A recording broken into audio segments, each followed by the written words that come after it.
Successful customer care continued. Hey guys, what's up? It's Alim from SpeakUp Arena. Hope you're doing good. Once again, we are back, and once again, we are going to talk about something really cool and exciting as usual. So, without any further delay, let's start. In the previous sessions, we discussed about so many things. A case study of a person, of a man who went to a hotel where he used to go a couple of years ago, and he went there. What was his experiences? What were the good points? What were the bad points? In fact, there were hardly any good points. Most of them were bad points. In the last session, we talked about the negative stuffs. I would like to add two stuffs which were negative but still I missed. The first one was the light bulbs. It was dim light, and there were just 5 light bulbs, out of which only few were working. That's why it was dim light. It was not for the ambience, but it was an issue with the light bulbs. The second one was the cobwebs, the spider webs, which were hanging down from the chandeliers. Think about it. You went to a hotel and you are sitting and you can see the cobwebs which are hanging from the chandelier.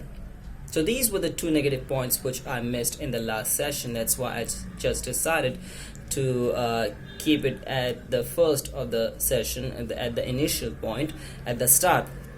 Now we have found so many negative stuffs. Let's discuss about the quick fixes.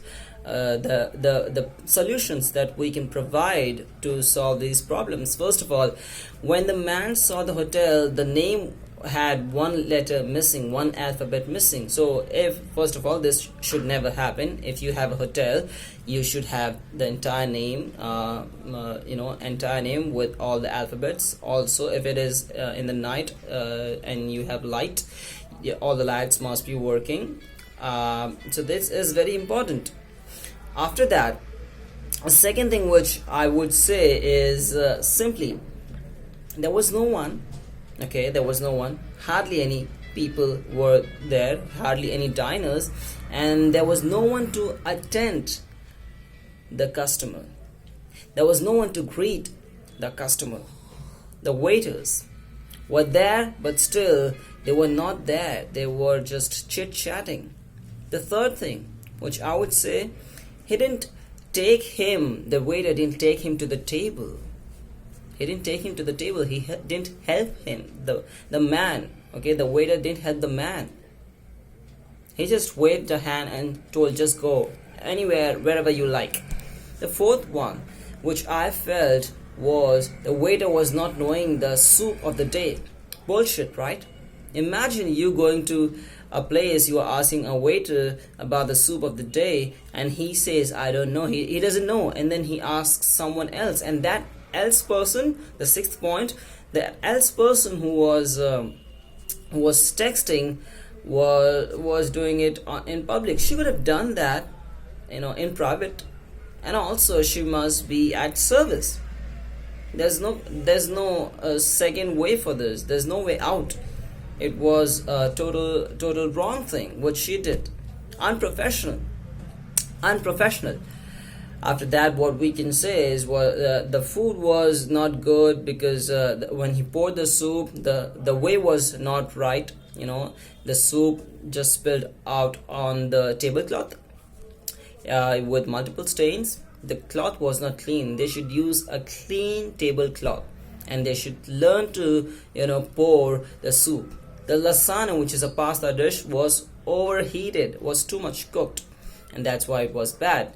You cannot compromise on the cooking, right? People are going to eat, so how you can compromise on the food part? Alright, all these things happen, and when he wanted to pay the bill, there were no waiters. This was also a point which I missed in the last session. The waiters were unavailable. They went for a cigarette break. Okay, if you're going out for a cigarette break, there must be someone, as a backup who can take care of the client at the time of billing.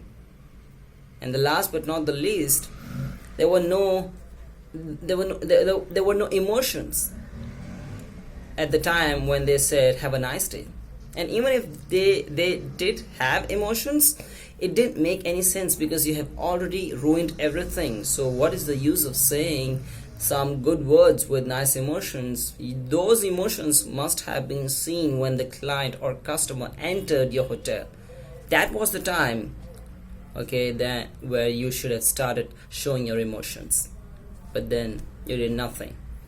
And these were the points which we thought should be brought up to you. And I hope that if you are running any business or if you are anywhere, you should learn how to handle people, how to tackle people, how to serve people, how to take care of them. Because no matter what your businesses are, or if you are in a job, if you cannot take care of your customer or the people around you nicely, then you will be in deep trouble, especially the business people. We are not in the products business. We are not in the products business. We are in the people's business. If you can take care of people nicely, you can do almost anything. Hope you enjoyed the video. Subscribe to the channel, guys. We try to bring the fresh content as much as possible. Help us to reach out to as many people as possible. Subscribe to the channel, share with your family members, with your relatives, with your friends or foes, whoever it is, and tap the notification bell if you want the pop-ups into your email boxes directly. Till next time, take care. Bye-bye.